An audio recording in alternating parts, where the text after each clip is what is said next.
Hello, everybody. How's it going? What's going on? What's everybody doing? I hope y'all are doing wonderful. If you can hear me, please drop a number one in the comment section. Pardon me.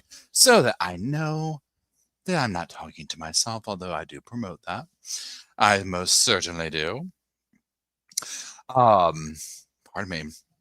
This is like a very last minute. Hey, Share Bear, we got a number one. I appreciate it. How's everyone doing? Hey, Sherry. Hey, Prin. Hey, Heather. Hey, Sandy. Hey, Mad. Hey, Dawn. Hey, Liz. How's it going? What's going on? Hey, Debbie. Hey, Sherry again. Thanks for all the ones. Hey, Carly. Pardon me. Hey, Tina. Excuse me. Oh, excuse me. I hope that everybody is doing wonderful. I hope that everybody had a lovely, and I do mean a lovely weekend. Um, I had a wonderful weekend. It's been pretty crazy. And that's what's been going on. So I was like, okay, you know what? And hey, Mac Pigeon, I got your name right this time. Um, so what we're doing, this is like very last minute. So thank you for joining and hanging out and whatnot. I was like, you know what? I have time. We're going to go live, right? Because I've been dying to go through this. I made a quick video on this. It'll be like next week or whatever. And my intention was originally like, or when it first came out to do it, but it just got so crazy this weekend. So like, we're going to polish out the weekend with starting this thing here. Now, what this thing here is, pardon me, is a lawsuit that has come out against Ruby Frankie and Jodi Hildebrand.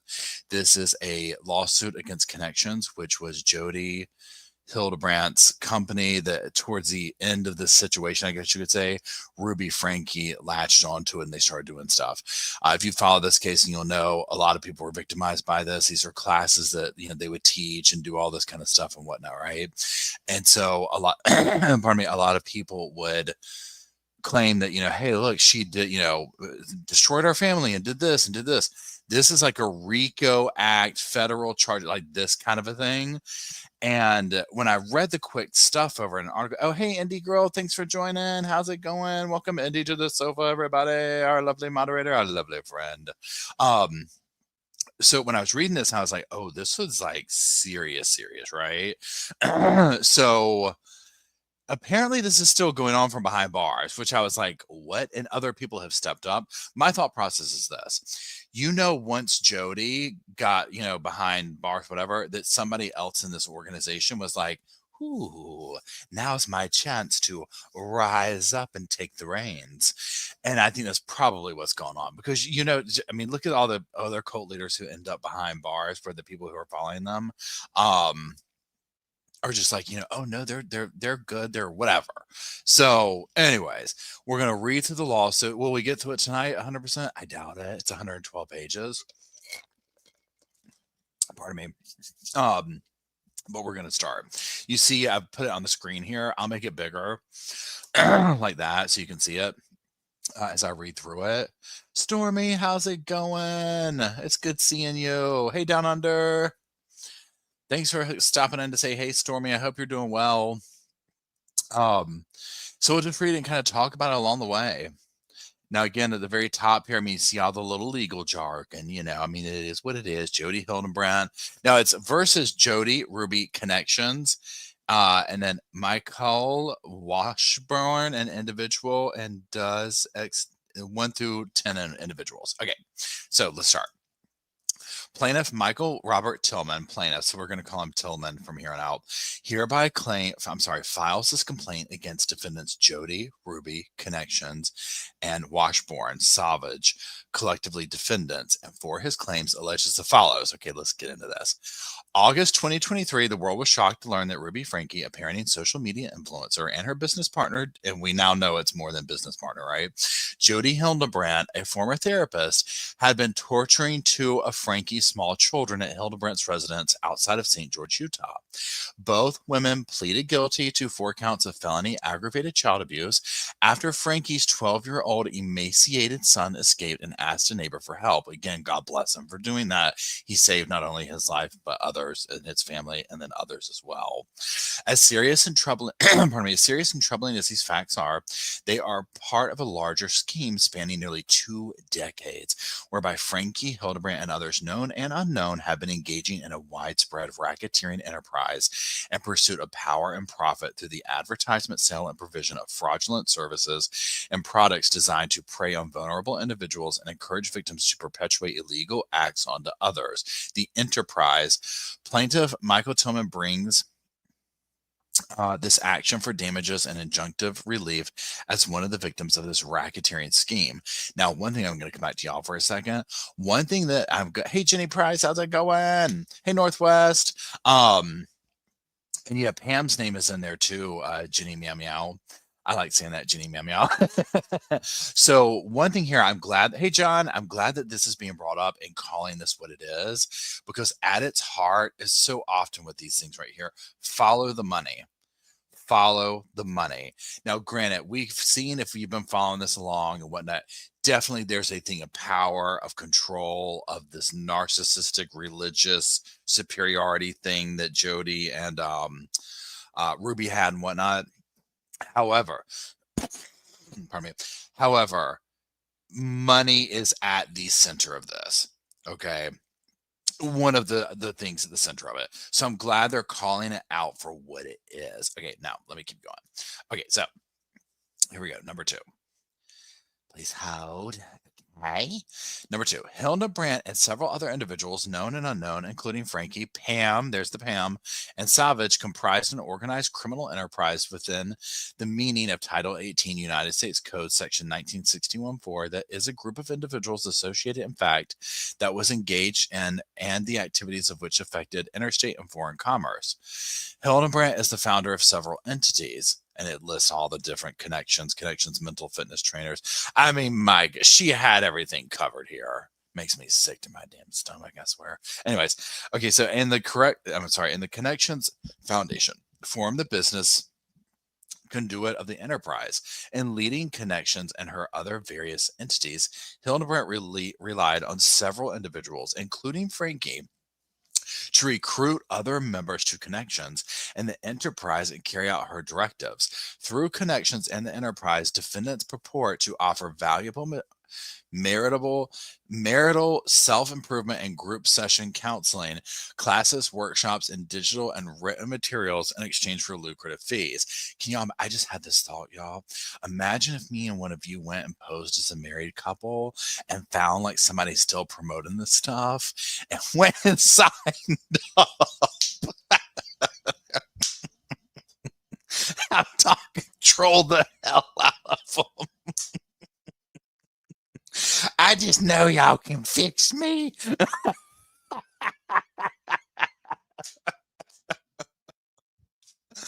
I love it, y'all. It would be, it would go viral. It would go viral. Okay, Jenny says I'll do it. And Jimmy says I'll be. Okay, come on over, right? It would be so funny to see what kind of they'd be like, look, we're gonna need a lot of courses for him. Okay. I don't know if we can get this one fixed. I don't know if we can get it fixed. Oh my gosh, so funny. Okay, here we go. Okay, where did y'all go? Where's the thing? Here it is. Okay, here we go. Sorry. Okay, but these counseling services, classes, workshops, lessons, and digital and written materials are fraudulent through the enterprise. Hildebrandt and other members of the enterprise, including defendants, prey on individuals in vulnerable positions who are seeking legitimate mental health services and indoctrinate members into the enterprise, instructing her associates to perpetuate child abuse, torture, and psychological abuse on any individual in their lives not deemed to be what Hildebrandt has coined truth, aligning with Hildebrandt's will. This is the other part. I mean, obviously, so many parts of this are disgusting, but the mental health component with people coming for like, hey, we need to do blank, and they're literally grooming them and victimizing them. Okay, here we go. pardon me, under the guise of providing to, hold on, let me start over. Under the guise of providing help to those in need, ConneXions fraudulent services are intended to bring individuals under the enterprise's financial and psychological control, entice victims to spend money on fraudulently advertised services which perpetuate and promote child abuse and other illegal acts, encourage psychological abuse, and ultimately break families, all while financially enriching the defendants and further perpetuating the enterprise. Hildebrandt teaches her associates that when they are in truth, they should perpetuate horrific acts on anyone who is in distortion. This is very Lori Vallow. In reality, Hildebrandt indoctrinates her victims with the false mentality that anyone who disagrees with the truth is in distortion and is the enemy. Hildebrandt teaches her associates and enterprise members to inflict pain, often taking the form of physical abuse and torture, on individuals in distortion to bring them into truth. After representing the ConneXions offers run-of-the-mill counseling and self-help services to entice victims already in a mentally vulnerable position, the enterprise then incrementally introduces Hildebrandt's methodology through a series of workshops, counseling sessions conducted through ConneXions, familiarizing enterprise victims with Hildebrandt's identity as a thought leader to gain trust, and then eventually demanding that victims accept that only Hildebrandt herself can help them achieve betterment of their lives through inflicting pain, punishment, and even physical torture on others. I mean, they are nailing them, right? I mean, they are absolutely nailing her down to the T, okay? Absolutely love this. Absolutely love it. Hey, Chrissy, how's it going? It's good to see you. I hope you're doing good. I just switched over to the screen real quick, y'all. Yeah, Allison says, I live in distortion and I'm happy. All right. Wait, hold on. Ambulance Girl says, hold on, let me get my eyes right. She still has books up on Amazon that we need to report. She still has books up there. Oh my, hey Chelsea, hey Tracy. I can't believe I'm surprised that excuse me. You can still find ConneXions stuff. I think it's on Spotify or something. If y'all have ever listened to, I did some videos way back when this came out, but so if or if you found the things to listen to some of their podcasts, y'all, it's especially with what we know now, it is so creepy. Some of the stuff they go into, y'all, especially when we now know through even more so with Sherry's book talking about, oh yeah, they were just pretending to be separated. They were in different rooms and doing this and doing that and blah, blah, blah, blah, blah. It's heartbreaking. Okay, here we go. The enterprise demands that its victims accept Hildebrandt's authority as absolute. If enterprise victims who sought out ConneXions seeking routine counseling refuse to submit to Hildebrandt's control, the enterprise turns and punishes them as someone in distortion. As evidenced by the despicable and widely publicized torture of Frankie's children, Hildebrandt, Frankie, and other members of the enterprise are encouraged to punish those in distortion by any means necessary.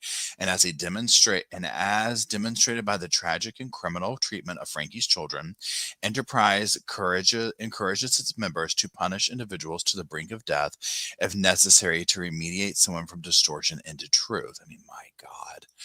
The horrific nature of the enterprise was meticulously described by Frankie at her criminal aggravated child abuse sentencing hearing. Frankie, who initially sought out Hildebrandt merely for counseling services, revealed that Hildebrandt's teachings then led Frankie into a dark delusion, a distorted version of reality. Hildebrandt taught Frankie to isolate anyone who challenged Frankie and to believe that this world is an evil place filled with cops who control, hospitals who injure, government agencies that brainwash, and church leaders who lie and lust, husbands who refuse to protect, and children who need abuse. Per Frankie, Hildebrandt's grooming of her associates results in paranoia, criminal activity, brainwashing, and offering unconditional contempt to family who try to help. In short, tragedy. Hildebrandt's methodology leads children into extreme danger, knowingly leads children to darkness, believing dark was light. Was light and light was wrong, and takes from children all that is soft and safe and good. 11. Hildebrandt's methodology has led to the commission of countless crimes and reports by Hildebrandt and Enterprise members, all of which did not come to light until the arrest and subsequent sentencing of Hildebrandt and Frankie in 2023 and 2024, respectively.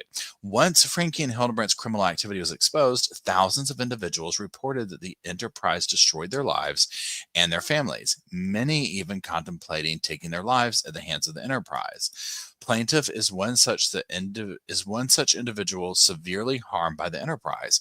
Plaintiff and Savage were formerly married. This is when he gets into what happened. During their marriage, Savage sought Hildebrandt for routine counseling. Shortly thereafter, Savage eagerly accepted Hildebrandt as her guide and joined the Enterprise. Savage and Hildebrandt immediately identified Plaintiff as an individual in distortion upon whom they needed to inflict severe psychological abuse to bring into truth. I'm going to pause for a second. Things down under. Okay, y'all. This part right here, okay, we've seen this song and dance, right?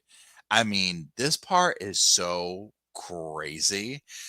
And the fact that it's like, what we're getting ready to read is just, again, we've seen it over and over and over with this case, right? So they're going, and now that we know this, I'm sorry, y'all tell me what you think. I think that Hildebrandt was just grooming the women. I think that she wanted to collect these women as like girlfriends, as like multiple wives or something. For the portal. You know what I'm saying? So, pardon me. So yeah, we'll see. Anyways, let's keep going. Okay.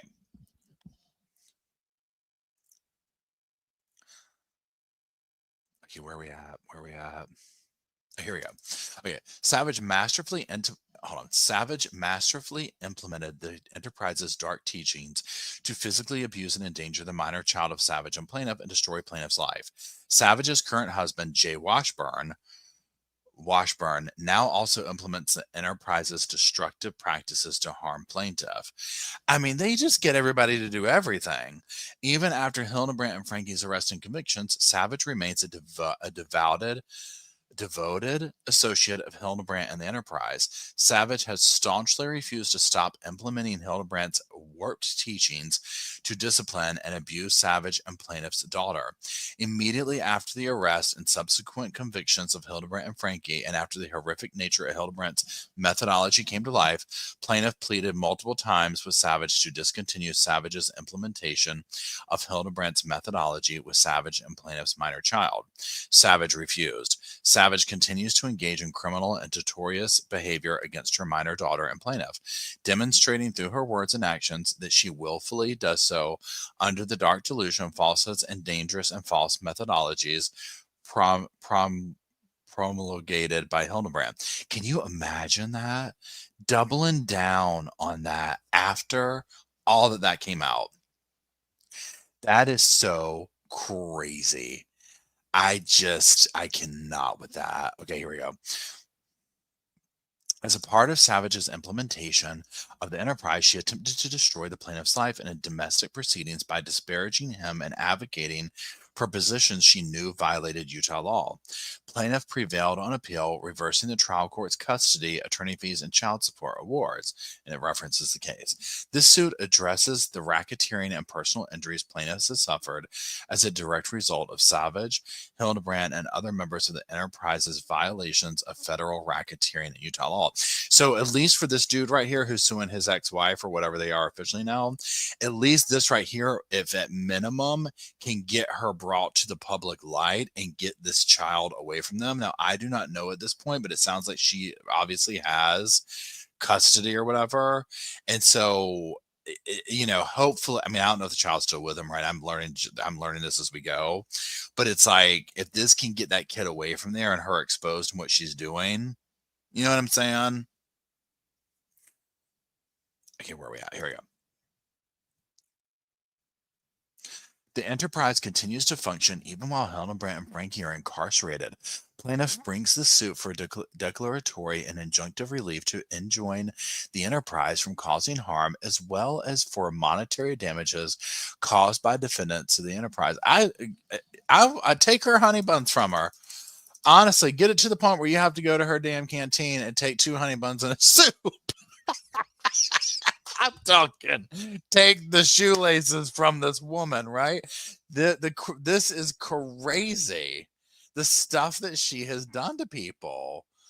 I mean, come on. Go in her bunk and get her honey buns and give them to the plaintiff and the kids too. I mean, I'm just like, come on. Okay. No. Oh, wait, hold on. I just saw something. Wait, hold on. Oh, thank you, Chrissy. Chrissy says, hold on. Just wanted to thank you for your support. What is great to it? Oh, I'm sorry you felt bad today. Yeah, no worries. No worries. It was just good. I'm glad to see that you're doing okay through everything. And you're back at 'em. Can you do FOIA prison calls or canteen? I don't know how that works. Matt asked if you could do FOIA prison calls or canteen history. So there's other channels that kind of do that. I don't know how you go about doing that, but I think you can. Now, I think it depends also. Like, I don't know if it's like a federal thing or whatever. But I feel like you can, but I don't personally know how to do that. But there's some channels that like literally, like what's that dude's name with all the tattoos, the face tattoos and stuff? I can't think of it. Wilson, whatever his name is. Their whole channel is just his phone calls, right? I'm wanting now Tanika's 2 cents, her channel, go check them out. I don't know if she does phone calls, but I know that she gets like information like on Sarah Boone and people like that. Wade Wilson, thank you, Chelsea. So if you check her out, she might have some stuff like that. Because if you could get the phone calls, I know somebody leaked a phone call of Jodi or somebody, right? But yeah, Jenny, if you go to Tanika's 2 cents, check her out. Yeah, Sandy says Tanika just has a lot of stuff on Sarah. Yeah, definitely check her out if you're wanting more tea on Sarah, because she's been getting it. She's doing a good job covering that. Okay, hold on, I can keep reading now. Okay, plaintiffs. So plaintiff Michael Tillman is an individual domiciled in Utah. Upon information and belief, Hillenbrand is an individual domiciled in Utah and currently incarcerated in the Utah State Correctional Facility. And then it goes into Frankie, same thing. I wonder if they slip little notes to each other. And then ConneXions LLC is a Utah limited liability company. It's created by Hillenbrand. Its last address, and it lists that off. Defendant Michael Washburn is also known as Savage, is domiciled. Mikal, how do you say that name? Is that Mikal? I don't know how to say. Is that Mikal? Or is it Michelle? How do you say it? Is it Michal? How is that pronounced?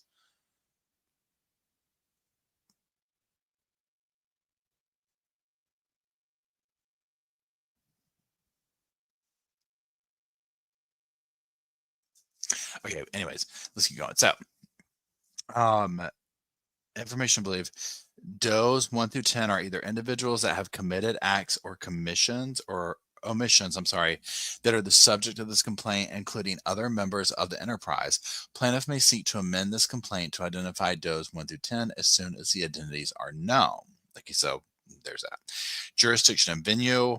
Let's see, the RICO claim, and I'm going to see if any of this, let's go here, state laws, and venue is proper district. Yeah. So let's get to this. Factual allegations. Okay. Let's get into this part. Defendants offer fraudulent services purporting to help individuals and families which utilize abuse to amass a fortune. Okay. The enterprise created a scheme to defraud individuals of their money and property, which extensively utilized interstate wires to further that scheme. The enterprise constituted an ongoing organization whose members function as a continuing unit for a common purpose of achieving the objectives of the enterprise. The principal purpose of the enterprise was to obtain financial gain and promulgate Hildebrandt's psychological thought paradigm by promoting Hildebrandt and by recruiting new members into ConneXions for the financial benefit of the enterprise. By promoting Hildebrandt and recruiting others into the ConneXions, the members of the enterprise expected to receive financial opportunities through ConneXions, increased power and status within the enterprise, and control over victims and or their families through implementation of Hildebrandt's methodology to ultimately keep victims within the enterprise for its financial gain. The enterprise operated within the Southern District of Utah and elsewhere, including Idaho and Arizona. Among the means for methods by which Hildebrandt, Franke, and Savage and others participated in the conduct of the affairs in the enterprise are the following: promoting, enhancing, and protecting the enterprise by committing, attempting, and conspiring to commit crimes, including but not limited to wire fraud, monetary transactions involving racketeering proceeds, forced labor, and potential money laundering. Demanding absolute commitment to Hildebrandt, including by promulgating Hildebrandt's methodology of abuse and control and promoting and accepting Hildebrandt's status as an unquestionable authority within the ConneXions and enterprise. Promoting and implementing Hildebrandt methodology of perpetuating aggravated child abuse and child torture on minor victims of the enterprise, encouraging members and others to purchase expensive services and products from ConneXions as a means of exerting control over them and to obtain financial benefits for the members of the enterprise. Defendants entice victims to join the enterprise by falsely representing that Hildebrandt's teachings via ConneXions will bring peace in users' lives, joy in their relationships, and otherwise improve themselves as individuals. Not only does ConneXions purport to provide counseling and other self-services, but it also advertises that Hildebrandt can solve any undesirable behavior. In fact, the enterprise represents that ConneXions is the only way to resolve said behaviors. For years, Hildebrandt represented the following on the now defunct website: "My style is what is necessary to fully change and champion any addictive or self-destructive behavior." Okay. Now, whether it be ravenous addictions, feelings of worthlessness or inadequacies, conflicts in relationships, intimacy problems, okay, communication breakdowns, and frankly, any block that prevents having and creating peace and joy. Now, that's a tall order coming out from Jodi Hildebrandt. Okay. I'm like, really, it's the gall for me. Okay. I'm just like, are you serious? Right. I'll share you things for gift and 5 memberships. I appreciate it. And I'm sure those 5 people do too. Thank you very much. Here we go.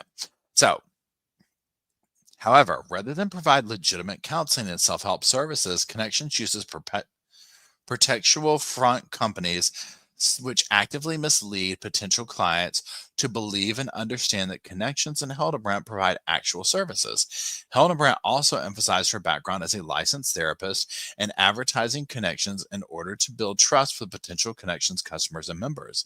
Hildebrandt categorized her personal services through ConneXions as life coaching to evade the legal, ethical, and professional responsibilities imposed on therapists. This intentionally misleading advertising is another method by which the enterprise induced people to pay for the fraudulent services offered through ConneXions. In addition to Hildebrandt, fraudulent life coaching, counseling services, ConneXions also provides a number of instructional courses, workshops, retreats, and digital and written materials for purchase by customers and members of ConneXions. The enterprise's fraudulent scheme also involved a ranking and advancement system within a multi-level marketing structure whereby individuals work through the sales structure of the enterprise to achieve the rank of mental fitness trainer. The enterprise's primary purposes, now fully revealed in Hildebrandt and Franke's criminal child abuse proceedings, are to control individuals, punish those who refuse the enterprise, promote and perpetuate child abuse and child torture, inflict pain and abuse on distorted individuals, and destroy individuals and families, all to fraudulently derive millions of dollars globally while doing so. Hildebrandt and the enterprise's methodology established Hildebrandt as the source of truth. The methodology rests on one central imperative: that to bring those around them into truth and out of distortion, members of the enterprise must act by any means necessary, including through unlawful criminal activities such as physical abuse, torture, psychological abuse, and brainwashing, even when these actions culminate in murder, and is demonstrated by Frankie's implementation of the Enterprise's teachings through the torture and near murder of her children. While these tactics were uncovered to the public August 2023 in the Hildebrandt and Frankie aggravated child abuse proceedings, the Enterprise has aggressively sought implementation of Hildebrandt's methodology through these tactics for nearly 2 decades. Now, here's the thing, too. Imagine this part right here. Imagine the people that have not spoken up, right? That were either time has gone by, they didn't want to mess with it, they were too ashamed, and even current people that probably went through this, right? Where they're just too whatever, they're just like, I don't want, whatever the situation is. There's a lot of that. I mean, we're just hearing some people who are like brave enough to come through it, be like, hey, absolutely not. And the fact that this is still going on is what sends me over the edge. Okay, here we go. Savage has been enthusiastically employing Hildebrandt's method against plaintiff and his daughter for nearly a decade. The core path to indoctrination into the enterprise by Hildebrandt was illuminated during Frankie's December 18th, 2023 plea hearing by explanation of her attorneys. Initially, Miss Frankie believed that Jodi Hildebrandt had the insight to offer a path to continually improvement. Miss Hildebrandt took advantage of this quest and twisted it into something heinous, and Hildebrandt systematically isolated Ruby Frankie from her extended family, older children, and her husband, Kevin Frankie. This prolonged isolation resulted in Miss Frankie being subjected to a distorted sense of morality shaped by Miss Hildebrandt's influence.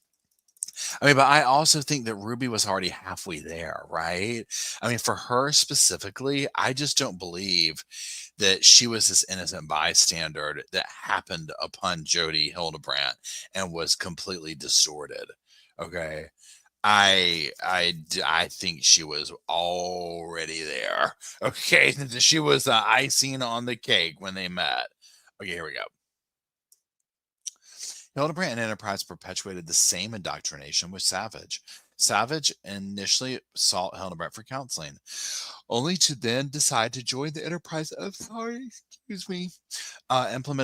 Enterprise and implement its teachings, including through physical abuse of her and plaintiff's daughter, and her attempts to isolate the plaintiff from his daughter, parents, and siblings to coerce him to reject distortion, embrace truth, and submit to Hildebrandt's absolute authority. The Enterprise's methodology: truth, distortion, pain, and boundaries. As commonly implemented. Now, like, pause for 1 second. I just want to say this, and this is like the English/creative writing person in me. I appreciate these documents like this because I'm reading it and I'm like, you really have to be organized in how you tell the story with this and the way they go through this, and not just this document, but all these kind of court records, because like you see where like this plays such a role in getting a law degree and doing like this and all this type stuff, right? So it's very interesting. Hey Deb, thanks for joining. How's it going? Sandy says, Paul, you're already rejecting this already. I know, right? I mean, seriously, it's like literally. Okay, please help.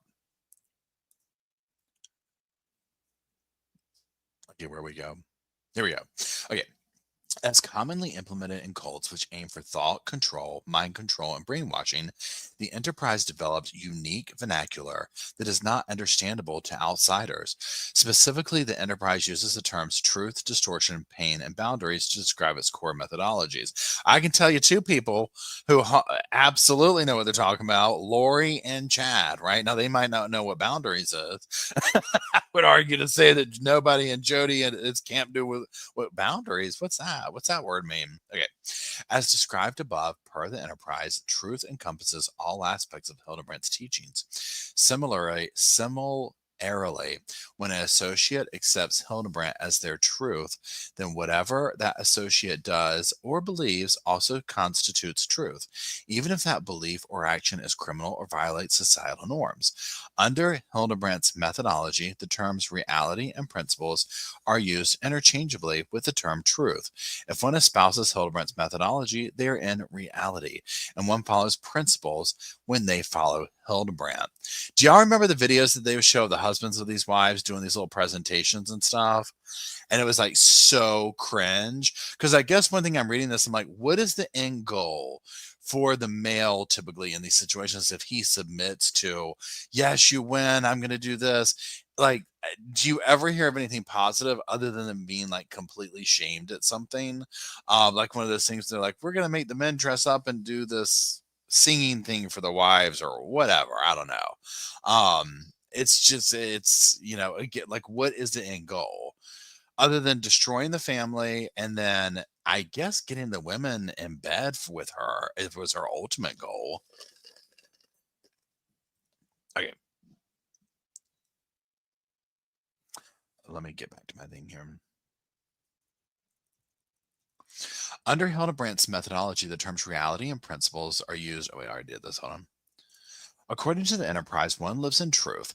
When he or she lives, I'm going to answer my question. When he or she lives the principles of one, honesty, humility, and responsibility. I cannot roll my eyes hard enough. The fact that that Jodi is putting this out there.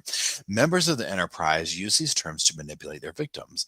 A victim is not honest nor accepting responsibility if they disagree with a false accusation by a member of the enterprise. One is not humble if they are not willing to accept the enterprise's methodology and submit to Hildebrandt's will. Similarly, and as described further below, rather than exhibiting honesty, humility, and responsibility in the traditional sense of the words, members of the enterprise engage in criminally dishonest behavior, including perjury and obstruction of justice, and do not take responsibility for the criminal and torturous behavior in which they engage. Per Hildebrandt's methodology, anyone who disagrees with their teachings or the enterprise's objectives is in distortion and is ripe for punishment, including torture at the hands of the enterprise's members. Defendants and members of the enterprise use the truth and distortion in all facts of life. And Joey, it's all, hold on. It's okay. Okay. Demonstrated by Hildebrandt's representations of the ConneXions now defunct website. I have spent over 25 years working with people just like you to help facilitate positive, powerful change. I began practicing the psychotherapy world. My patients they weren't healing, okay? Imagine that. That's a shocker.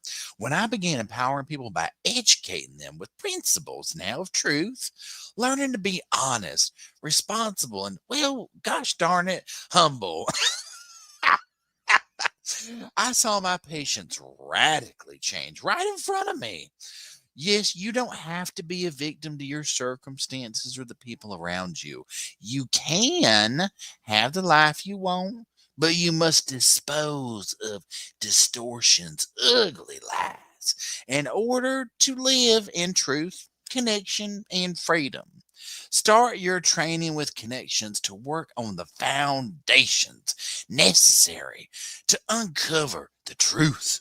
You have the power to make positive and long lasting changes that can transform your life and completely change the path you are on.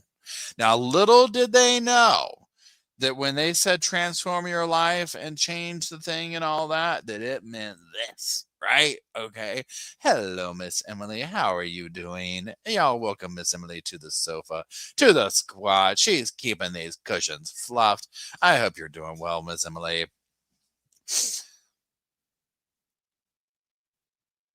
Young Black Economist says, I mean, $5 million house, is that real for a therapist? I think distribution is more like money than anything else. Literally, like when you saw Jodi's house, and I'm not trying to sit here and be like, oh, this, or the other, but it's like, how many therapy sessions is she selling a day? day, right?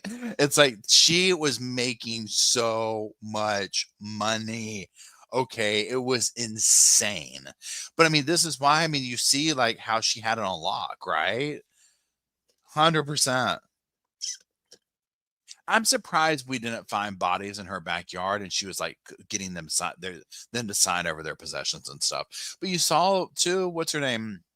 Ruby, trying to get the car from Kevin and sign the house over and do this. I mean, there's a lot of dark secrets, I think, with Jodi that haven't even come to light yet. Okay, here we go.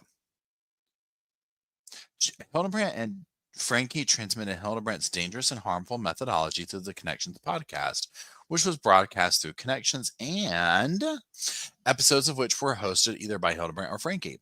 A description for one podcast mentions truth, reality, or distortion 8 times. Okay, brace yourselves. What does it take to live in truth? The answer is it takes a person's willingness to stay in reality. Use your choices and choose truth. Why is truth and reality so uncomfortable that, well, many people run from it? The answer is there's pain in reality.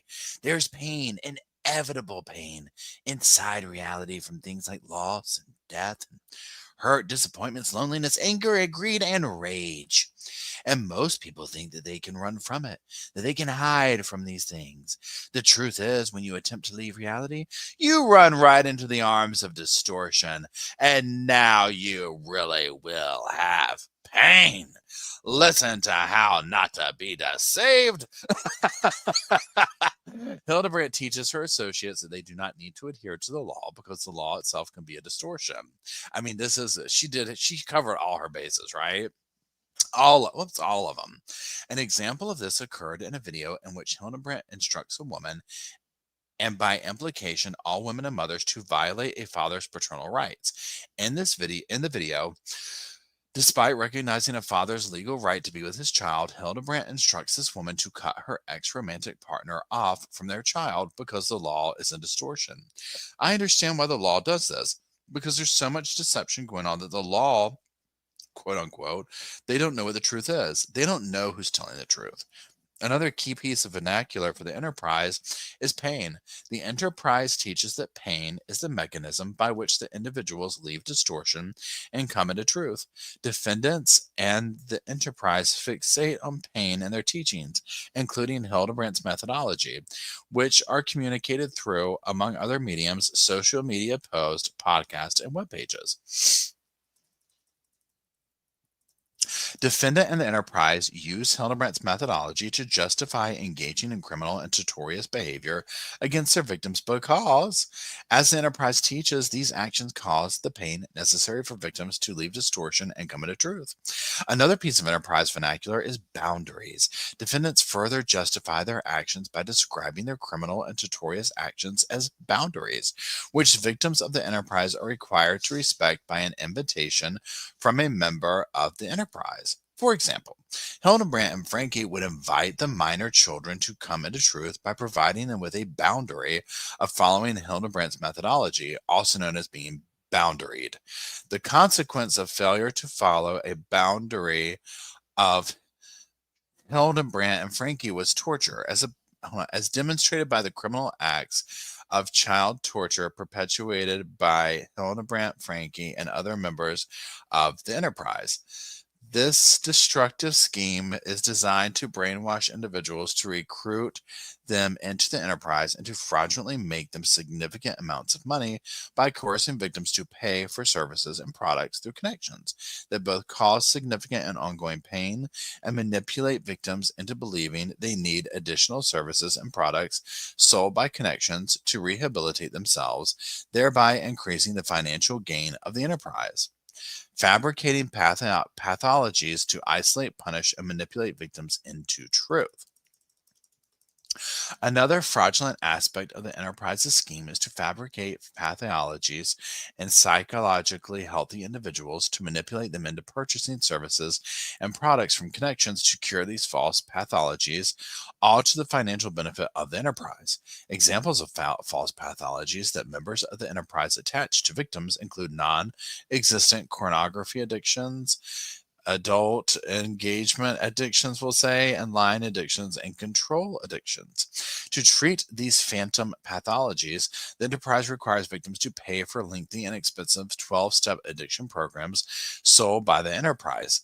Counseling services labeled as life coaching services, self-help retreats, workshops, classes, and various digital and written materials. You know what it's giving, but in a way more like professional way or whatever. Um, what's her name? Remember Julie Rowe from the Lori and Chad Daybell case? Um, where she was like selling all this crazy stuff and whatnot. This is like that. You know what I'm saying? Because you can see the lock that she got. All these dudes came up and they were like, if I looked at a woman, they were talking about I had, this addiction to this and that. Well, then you had to sign up for and these aren't cheap. This isn't $9.99. We're talking thousands and thousands of dollars for this stuff, right? I mean, absolutely. Oh, thanks, Amy, police wife. I appreciate the gift and 10 memberships. And well, I'm sure those 10 people do as well. Oh, and Jasmine says, I know Jodi's personality very well. She's a narcissistic control freak with anger issues who resented her children and never, in fact, liked children. She wanted puppets, dolls she could control. 100%. 100%. Absolutely. And God forbid when they did not, when they did not, go along with said control, there you go. That's where we arrived at. Okay. Oh, y'all. I almost pressed end stream by accident. Confident about it too. Big red glaring button in stream. I'm like, yes, let's press that. That was my mic drop moment.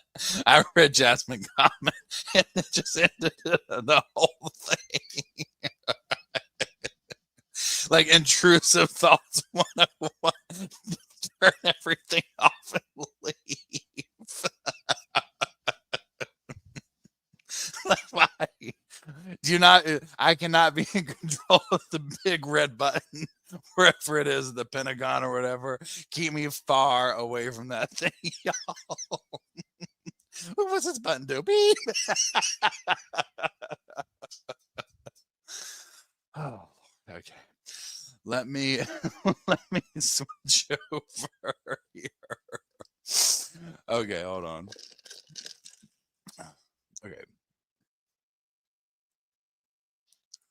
Similarly, the enterprise uses. Wait, did I already do this? Wait, here we are. Okay. Through an interview with NBC News, former patients indicate that a primary focus of the enterprise, specifically for men under Hildebrandt's control, was programming designed to target pornography and play addictions. We'll just call it that, adult play addictions. To manipulate victims into purchasing services and products from ConneXions, Hildebrandt diagnosed victims with pornography and or adult play addictions when the victims did not exhibit signs of symptoms of either. Upon information and belief, Hildebrandt also instructed so-called mental fitness trainers affiliated with and or employed by ConneXions to induce victims into purchasing services and products from ConneXions by falsely diagnosing victims with non-existent mental health disorders. 5 former patients disclosed to NBC News that Hildebrandt diagnosed them with pornography and or adult play addictions, even though none of them exhibited abnormal issues with either. The 5 men said that Hildebrandt assigned them into men's counseling groups that focused on porn, adult play, and lust. These victims later described how they were kicked out of their homes, separated from their families, and prevented from having an intimate relationship with their spouse for months or even years due to Hildebrandt's false diagnoses. Stephanie Jones, a former patient of Hildebrandt, described similar tactics in an interview with ABC News, revealing that most women in Hildebrandt's group were separated from their husbands or at least sleeping in separate rooms. Jodi was working on it. She was like, now look, the next level of this class is going to be a little one-on-one, baby. I mean, that's what I think ultimately she was like reduced down to what she was trying to do. Because here's the thing too. Think about this. You didn't see Ruby coming out talking about what was going on behind closed doors, right? You know that there's a lot of these women that she groomed into a situation that are not going to come forward and say, you know what I mean? Like they're not, especially in this, like in their, what do you call it? Like the religious world that they live in or whatever. And with this, like you're not going to come out and be like, look, I just want to kind of be honest, you guys. This is what I've been doing with Jodi. Like they're not going to say that. So there's no telling how many women she victimized in that way. But I'll bet you it's a lot. Oh, Jenny says, whenever I hear pornography, I hear the, it's corn. Da dun dun da dun. It has the juice. It has. I love that song. That little kid that went viral over that song. Oh my god. Literally, that was such a good little. If you were on TikTok, you know what I'm talking about. I think I don't know if it went viral elsewhere, but definitely on TikTok. Okay, here we go. Okay, where we go? Here we go. There we go.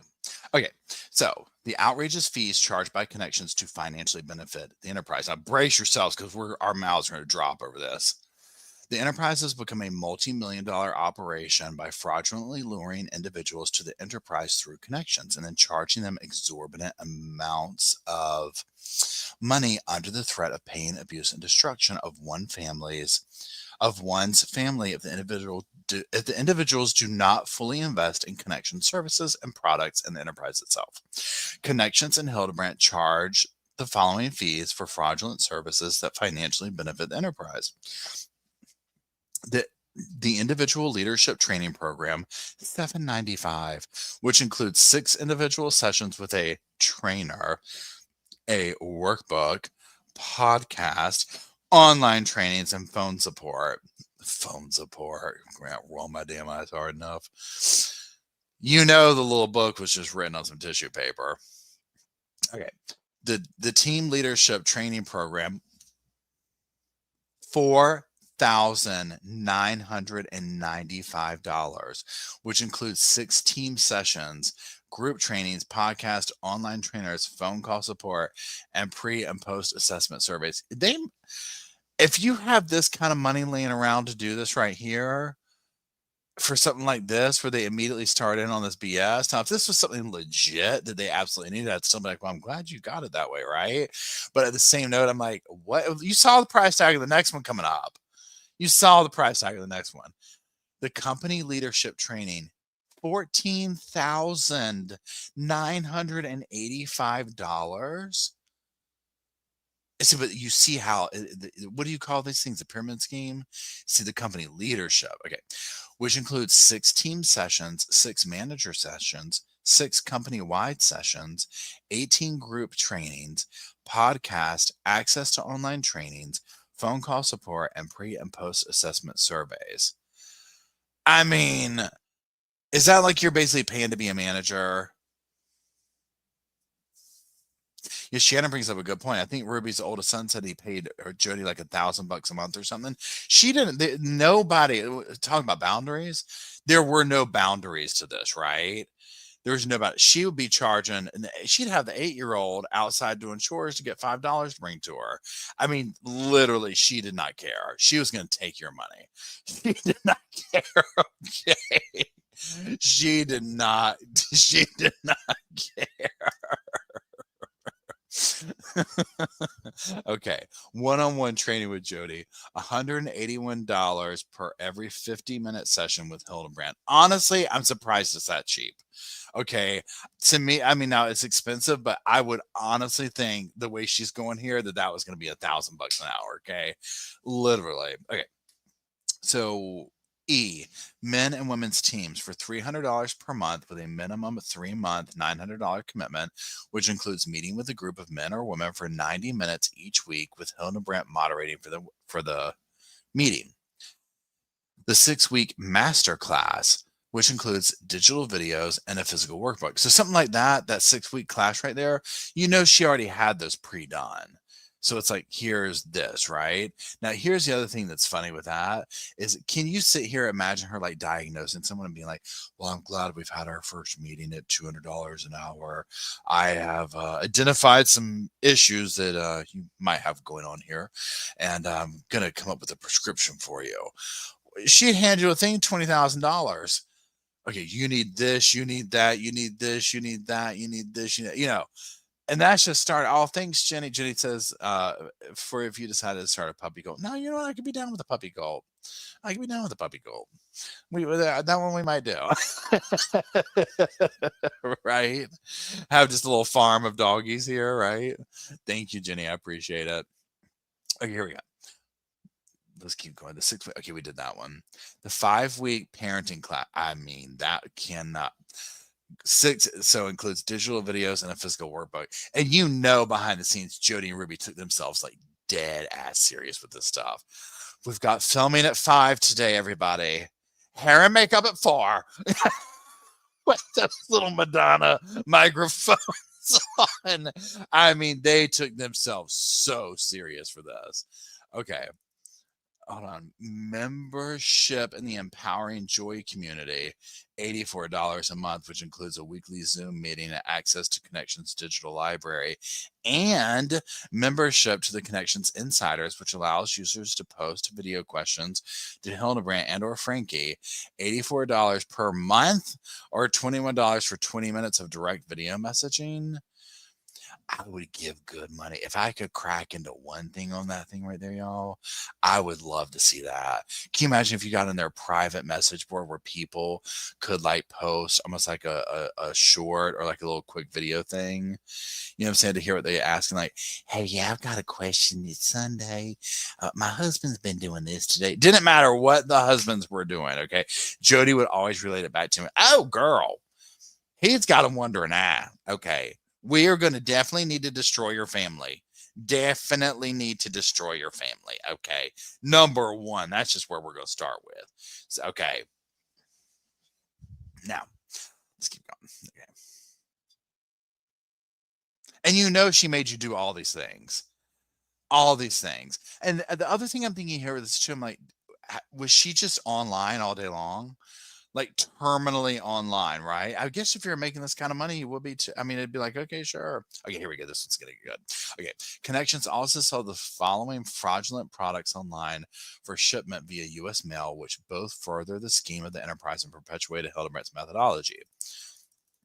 Okay, so addiction, cycle, and shame versus guilt workbook, $26. Anger, fear, triggers workbook, $37. Oh, and a DVD. Boundaries workbook and DVD, $26. ConneXions, culture, business empowerment workbook, $11. Control versus surrender workbook and DVD, $37.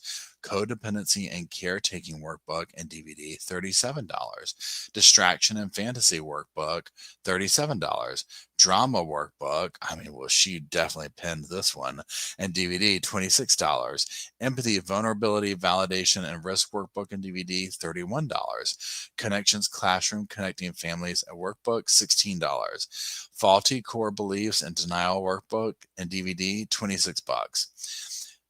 Forgiveness and Humility workbook and DVD, $42. Healthy Sexuality and Connection workbook and DVD, $37. Love versus Lust workbook and DVD, $42. Parenting, Empowering Children to Become Responsible workbook, $11. Perceptions, Motives, and Agendas workbook and DVD, $26. Safety and Recovery workbook and DVD, $37. Self-care and self-love and self-care, $37. Arming the Next Generation with Weapons of Truth workbook, $13.54. That's a very specific price. ConneXions 202 Parenting, the Long Lost Guide to Raising Children workbook, $42. ConneXions Masterclass workbook, $42. Classroom Glossary, $11. You Are Not Enough book. I think I have this one, which invites people to engage the principles of connection, what distortion is, and how to choose the foundational principles of honest, responsible, and humble in order to battle the lie of distortion. 19. The expansive breadth of enterprise and its significant effect on interstate commerce. Here's the thing too, real quick before you do this. You know what that's also giving all this list right there is like, and I know that I don't even think they had Chat GPT when she did this, but like she like literally stumbled upon Chat GPT and was like, oh, you can just type in a couple of prompts and it'll like write this book about how to raise kids. Okay. You know what I'm saying? It's like, she just started like pumping these books out like every day. She was like brrr, brrr, brrr, and doing that literally.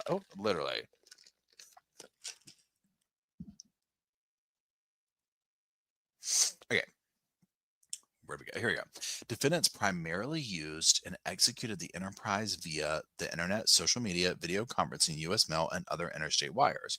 Defendants admit that the enterprise uses wires in interstate and foreign commerce, specifically on the Meet the Founder page of the ConneXions website.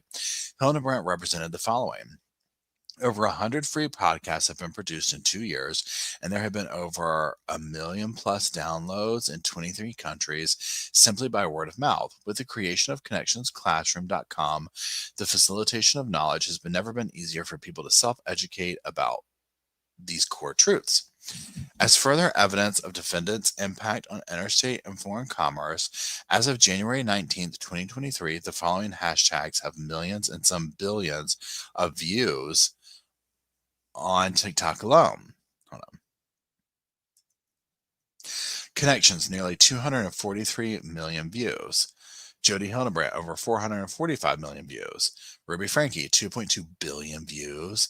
And Moms of Truth, referring to their Instagram and Facebook accounts, Moms of Truth, over 188 million views. But are those good views? That's my question there. I don't think they are at this point. That's like the virality, however you say that, of what they did. The August 2023 arrest of Hildebrandt and Frankie for torturing Frankie's 2 small children exposed the enterprise's dangerous and dark brainwashing. The true nature of the enterprise's fraudulent scheme was revealed in August 2023 when one of Frankie's small children, whom Hildebrandt and Frankie tortured at Hildebrandt's multi-million-dollar southern Utah residence, escaped and sought help from a neighbor. On August 30th, 2023, Frankie's 12-year-old son, Victim 1, climbed out of the window in Hildebrandt's compound and ran to the neighbor's house. Victim 1 knocked on the door, requesting food and water. Victim 1 also requested to be taken to a police station so he could be taken to jail. He made this request because Hildebrandt and Frankie had abused and brainwashed him into believing that if he escaped, he would go to jail. The neighbor observed duct tape on Victim 1's wounded ankles and called 911. Upon arrival, law enforcement observed Victim 1's wounds and malnourishment to be severe, and he was transported to a local hospital for treatment. Victim 1 was placed on medical hold due to his deep lacerations from being tied up with rope from his malnourishment. A treating physician at the St. George Regional Hospital said that if Victim 1 was returned to Hildebrandt and Frankie, it may result in death. I mean, amen. Frankie's 10-year-old daughter, Victim 2, was subsequently found at Hildebrandt's compound. It was immediately clear that, like Victim 1, Victim 2 was extremely malnourished. I mean, God bless them. The things those poor children had to go through. Victim 2 initially refused medical attention, but after 4 hours finally consented. She was transported to a hospital where medical professionals found her to be extremely malnourished. To facilitate this torture, Hildebrandt and Frankie isolated the children from all individuals, including their own father and other siblings, for many months. The children had also been isolated from each other for over a month. Law enforcement determined that Hildebrandt committed felony child abuse against Victim 1 and 2. Law enforcement also determined Frankie to have direct knowledge of the children's intentional abuse, given a YouTube video posted 2 days prior to the arrest showing Frankie in the residence where the abuse occurred. When the police arrested Hildebrandt, she continued to deny any wrongdoing and remarkably told the arresting officer that victims 1 and 2 should never be allowed around any other kids. I mean, really? In other words, per Hildebrandt, her torture of victims 1 and 2 was justified because she was bringing them into truth. Hildebrandt's multi-million-dollar compound, first responders found what was described to them as a panic room with a large Fort Knox vault door, in reality a torture chamber. First responders believed that Frankie's children could be trapped in the torture chamber. On August 30th, 2023, police arrested Hildebrandt and Frankie, and prosecutors charged them each with 2 counts of felony intentional aggravated child abuse, later increased to 6 counts of felony aggravated child abuse each. By December 18th, 2023, Frankie reached a plea agreement with the state in which she pled guilty to 4 counts of felony intentional aggravated child abuse. The state dismissed the other 2 charges in exchange for her truthful testimony against Hildebrandt. December 27th, 2023, Hildebrandt also pled guilty to 4 counts of felony, intentional, aggravated child abuse, with the state dismissing the other 2 charges. In their plea agreements, Hildebrandt and Frankie admitted that their actions involving the physical torture of victim 1 and coercing victim 1 into the truth. The women confessed that they isolated the children from all other people, electronics, and any entertainment, forced labor on the same child by making him perform physical tasks for hours and days at a time, including wall sits, carrying boxes full of books up and down stairs, performing manual labor outside without shoes and in the intense summer heat, forced victim 1 to stay outside day and night, to labor without shoes in the direct sunlight, intense summer heat of southern Utah for extended periods, and stand in the direct sunlight for several days, resulting in severe sunburns and damage to his skin. Denied victim 1 adequate water for several of the days he was required to remain in the summer heat, and punished him when he secretly consumed water, and denied victim 1 sufficient food. When given food, he was given very plain meals, rice, chicken, while others in the house ate regular and more flavorful meals. Frankie admitted to kicking victim 1 while she wore boots, holding victim 1's head underwater, and cutting off oxygen by placing her hands over his nose and mouth. This horrendous torture is a straightforward implementation of the enterprise's accepted methodology imposed on hundreds, if not thousands, of victims. Upon information and belief, after multiple escape attempts, victim 1 finally succeeded. Before victim 1 escaped, Hildebrandt and Frankie admitted to sadistic, intense torture, including regularly binding victim 1's hands and feet. The child was tied to Frankie and to weights. Many times the binding included using 2 sets of handcuffs, one on the child's wrists and one on their ankles. I mean, my God, this is terrible. At times, the child was forced to lie on his stomach. Ropes were used to tie the 2 sets of handcuffs together so that his arms and lower legs were lifted off the ground. The bindings resulted in injuries to victim 1's wrist and ankles, where the handcuffs cut through the skin and damaged the muscle tissue. Then the wounds were covered with duct tape. Ugh. Hildebrandt and Frankie admitted that these actions described above caused severe emotional harm to victim 1 because they began in May and escalated throughout the summer months. Additionally, Hildebrandt and Frankie regularly sought to indoctrinate victim 1 and convince him that he was evil and possessed, and that he needed to willingly be obedient to avoid punishments. And while Hildebrandt and Frankie told victim 1 that these punishments were necessary for him to repent, he also needed to go to jail for his sins. He was also told that everything that was done to him were acts of love. Hildebrandt and Frankie's torture of victim 1 represents Hildebrandt's methodology espoused by the enterprise, implemented to its most fundamental degree. Hildebrandt and Frankie admitted to similar offenses against victim 2. Frankie's journal entries, where are we at? Reveal that this horrendous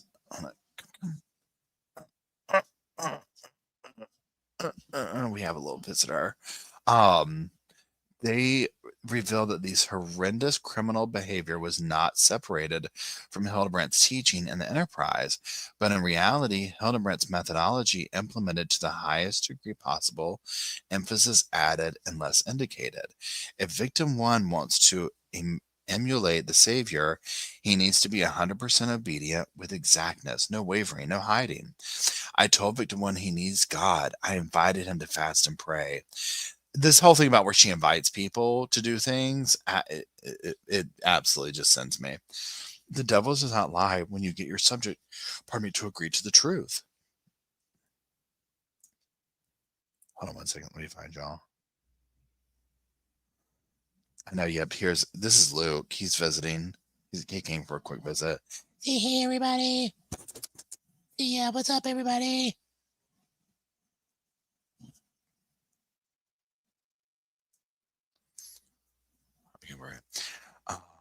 I let victim 2 know that she has hardened her heart and will do one more day of fasting to invite her to be humble. Victim 2 flips out and begins ranting, dishonest chants. My mom starves me and calls it fasting. Oppositional force, i.e., pain, is required for growth, development, maturity. Victims 1 and 2 have never experienced oppositional force. F. Boundaries will show how much demonic possession a soul has. The more boundaries, the more the soul will reveal itself. G. Back to sending evil away. Articulating truth drives evil away. This is a power intervention for the possessed, even if you can start by agreeing to something truthful. Following up on articulating a desire for evil with a demonstration of obedience is powerful. Demonstrating a willingness to follow truth is a pattern the Savior used in his interactions. Emphasis in original. Victims 1 and 2 need natural outcomes. Pain, emphasis in original. One might ask, as I myself have, what if we have taken this slower? Would the children have been on board if we hadn't boundaried them so quickly and clearly? They needed things to get hard fast and intense. Shocking change, immediate discomfort. They could have confessed in truth, taking personal responsibility for the discomfort they were causing. Victim 2 would choose to be shot and die rather than to be humble and do what she is told. There's no pain point where she will turn. I mean, can you imagine going through all this and like literally just thinking you're like, justified in this? Mom to victim 1, you would rather be uncomfortable, i.e., in pain, than to be obedient. This isn't really about being uncomfortable. This is about being adamantly refusing obedience. You would rather be uncomfortable than obedient. Ruby to victim 1, you cannot manipulate your way out of pain. The only way out of pain is to humble yourself. For the human who is not humble, today this constitutes the vast majority, you have to get your breaking point. Victim 1 would never have disclosed his sins had he not had a hope that confessing would bring a sense of relief. His motive, because he is not humble, was to feel better. The world we live in today does not support children being uncomfortable, i.e., pain. And so children who are comforted, entertained, distracted from the need to confess and change. Stripping down our child's world to the basic of beans and rice and hard work would be considered abuse, emphasis in the original. It has been 3 months of consistent boundaries and putting up with his terrorizing to get victim 1's confessions out. Who would do this in a real world? I don't know of anyone who would feed their kid in America beans, lentil, rice, and chicken for 3 months straight and refuse all distractions. And this is why Americans are so full of sin and ready for destruction. Victims 1. Body is full of evil, puffy infection and won't participate in the responsibility of flushing it out. See, this is the scary part. Like when you start to see, like when you can read this and see the deterioration of the body, like where they're like, oh, the victim's body is doing this, that, and the other, whatever. But then like we reading it, no, it's like, yeah, they're getting sick, right? Oh, good night, Amy. Have a good one. And thank you, Angie. Um, it's just I can't. Okay, let me come back over here. Now here's what we're gonna do, y'all. We're at page 27. When we get to page 30, we're gonna knock it off for the evening because I'm gonna have to go, and then we'll finish it or we'll get to more of it tomorrow night and the next night, maybe if we don't finish it tomorrow night. So let's keep going. Oh, we already did that. Okay, please hold. Okay, we already did that one. I'm just finding myself. Okay, here we go. Sorry.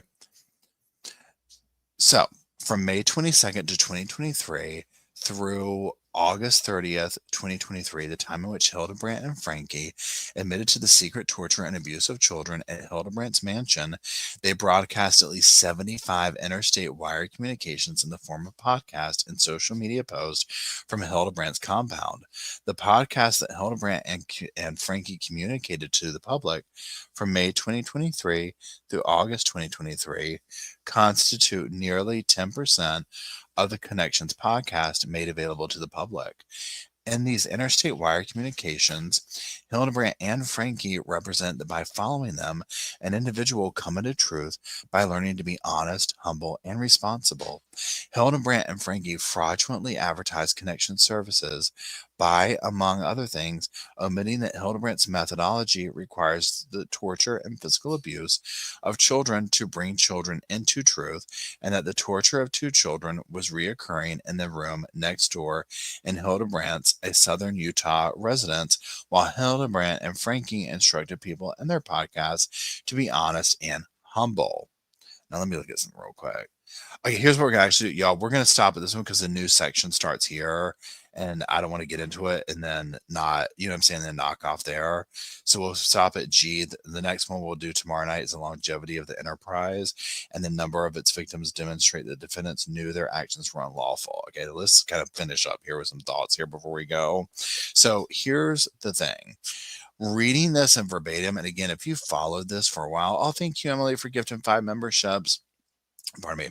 If pardon me, if you've followed this case for a while, then I mean, you'll know that, like, I mean, all this horrible stuff we've kind of gone over or whatever. But hearing it again, and then just like, especially with time between it, and then just listening to or reading, or if you've gone over the journal that Ruby kept that documented her crimes, which, I mean, some of this stuff is what we just read, her logic in that.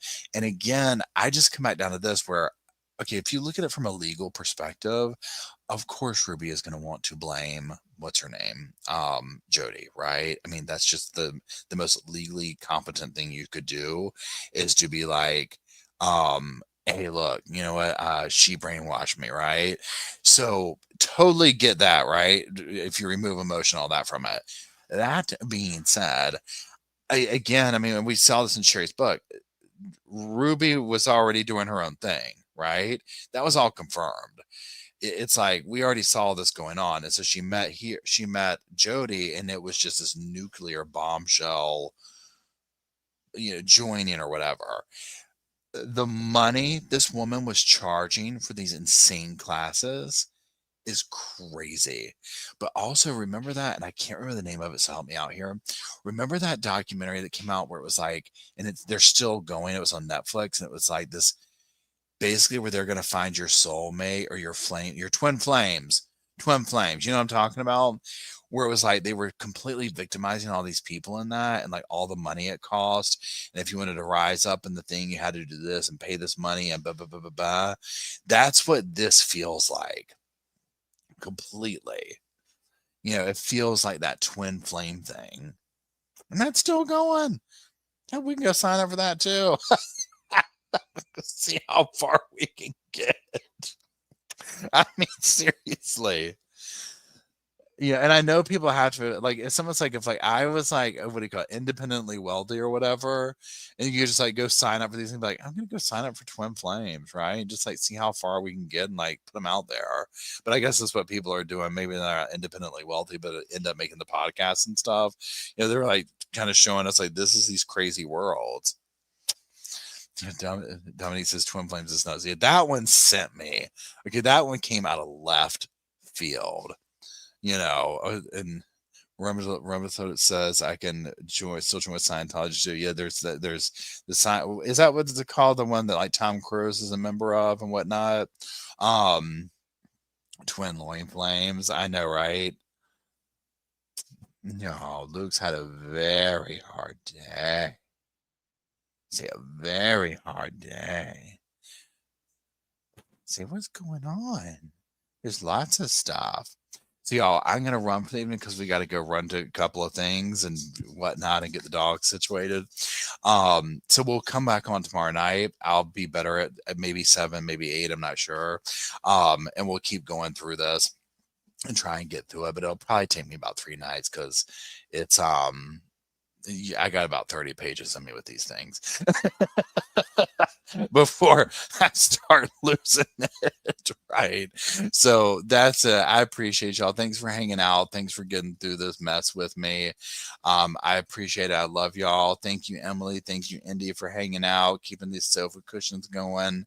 And that's I'll talk to y'all. I love y'all. Have a good evening. Have a wonderful Monday.